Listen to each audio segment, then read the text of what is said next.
Hello friends, ட்ரெடிஷ்னலான வாழைத்தண்டு பொரியல் எப்படி பண்ணலான்னு பார்க்கலாமாங்க. கடாயில் 1.5 டீஸ்பூன் ஆயில் விட்டுக்கோங்க. கடுகு, உளுத்தம்பருப்பு, கடலைப்பருப்பு போட்டு தாளிச்சுக்கோங்க. ஒரு ரெட் சில்லி, ட்ரை சில்லி எடுத்து அதை பாதியாக பிச்சு அதிலே போட்டு வதக்கிக்கோங்க. கருவேப்பிலை போட்டுக்கோங்க. ஒரு ஆனியன் குட்டி குட்டியாக நறுக்குனதையும் எடுத்து போட்டு வதக்கிக்கோங்க.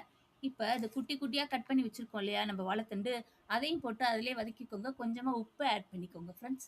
லைட்டாக தண்ணி தெளித்து கொஞ்சம் வேக விடுங்க மூடி போட்டு. காய் வந்துருச்சான்னு செக் பண்ணிக்கோங்க ஃப்ரெண்ட். வெந்ததும் மேலே கொத்தமல்லி போட்டுக்கோங்க. தேங்காய் தேங்காய் பூ இருக்கு இல்லையா, அது கொஞ்சம் மேலே போட்டுக்கோங்க ஃப்ரெண்ட்ஸ். அவ்வளோதான் ஃப்ரெண்ட்ஸ், ரெடி ஆகிடும். சூப்பரான நம்ம அம்மா கையால் சாப்பிட்டா எப்படி இருக்கும் அதே மாதிரி இருக்கும் இந்த டேஸ்ட்டு. ஓகே, இது ஸ்டோனுக்குலாம் ரொம்ப நல்லது ஃப்ரெண்ட்ஸ். மறக்காமல் ட்ரை பண்ணுங்கள். எங்கள் சேனலுக்கு மறக்காமல் சப்போர்ட் பண்ணுங்கள் ஃப்ரெண்ட்ஸ். சப்ஸ்கிரைப் பண்ணிக்கோங்க friend. Okay friend, thank you friend.